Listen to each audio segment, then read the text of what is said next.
Here comes Brocky behind Alan Jones. He's starting to uncork it.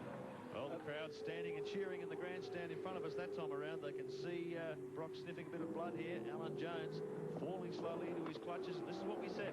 Lap 18. 18 down. They're into their 19th. And Brock coming on gangbusters the last few laps.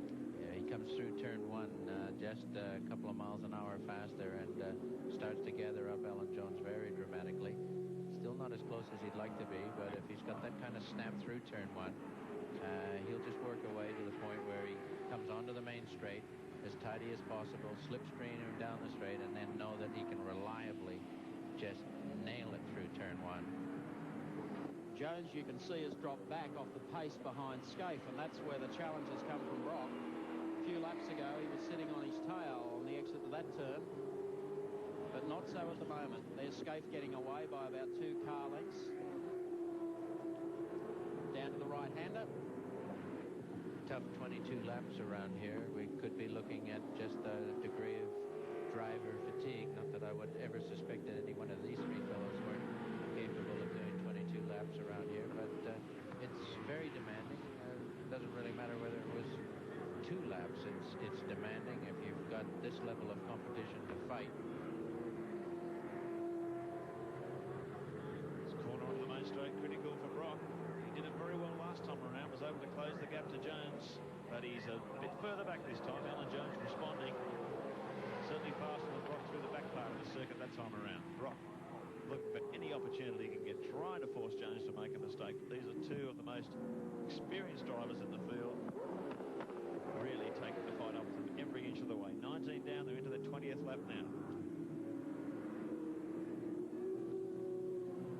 Spread out a little. Apart from the ones dicing up the front, the gaps then back between the other cars are quite enormous. Yes, the application to duty here at the front, as it is always the case, is very poignant. Sideways through there.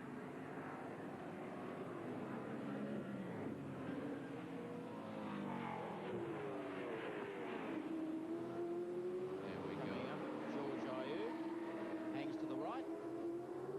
Whoa! Yeah, Brock didn't see him. No. Had to flick it a bit.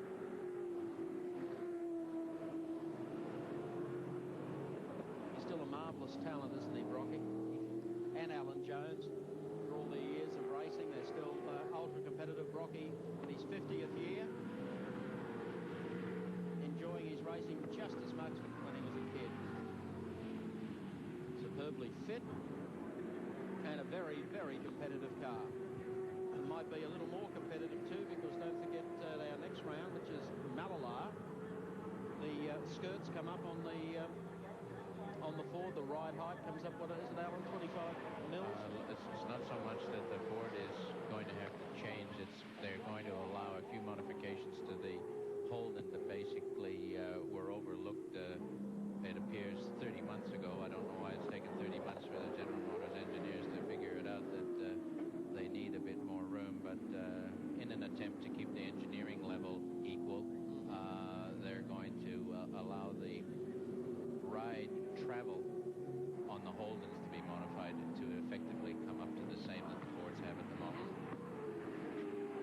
I can see you're wrapped about that. It goes under the homologation disguise. I know that it's the wisest way to do any form of leveling. Yeah. Getting a little tight again as we head up. Ooh, gigantic one there from Mark. Jonesy's maybe warmed to the idea of one good shot here as they come up on Young and the Metagrow Commodore. He'll hang to the left. They're all in it now. They all know they can. Either one of them can win it. Mark wants to hang on. Jonesy wants to take it, and Peter knows that he can get it as well. Just see their sails starting to puff out a bit. Now a bit of wind coming along. Spinnakers are up. On the second last lap. Next time they come across the start-finish line, they're sitting out in their final 2 at 3.93 kilometres to do it in, and you can see a great sense of urgency here. Just these last 2 or 3 laps. Just a little more hustling from point to point, and it's quite visible. Head down the front straight, Brock to the inside. Last lap board comes out. There's Jones. They all sit in behind Scaife, and everyone is willing Brock on to get up there and make it a Holden 1-2. It's going to have to be a desperado on his part. He's been trying to apply the pressure for 21 laps. none of the two guys in front of cracked. Well, that's one thing you won't get from PB, and that's any desperado, I don't think. The maturity has always been one of his highlights, unfortunately, And he'll get for those that raced against him. Yeah, and he'll get to pick up points today on John Bower. Glenn Seaton won't. But Brock went into this race as the point score leader on the day. And third, I think, will just about make him the round winner. We'll leave that to the stats people at the completion of this final lap to work out. But they're close. Jones, you're just thinking about a little nip down there. Oh, look at the lock brakes. They're all locking brakes coming into the corner. Up toward Corporate Hill for the final time. Getting desperate here. Alan Jones really closing in on the back of Mark Scape. I think he's going to have a go at the hairpin as they come down here for the final time. It's not over. It isn't over yet.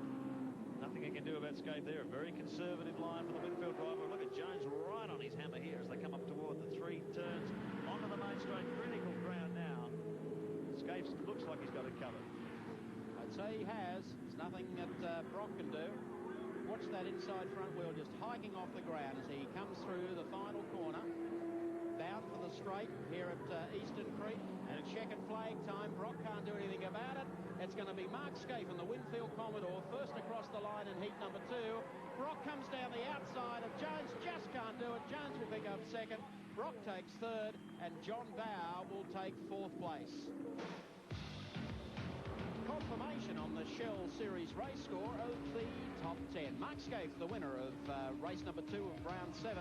Second went to Alan Jones. How close was it? And Peter Brock, a very fine third. John Bower finished in 4th. Wayne Gardner of fighting 5th. 6th place went to co-teammate Neil Crompton. 7th to Thomas Mazera.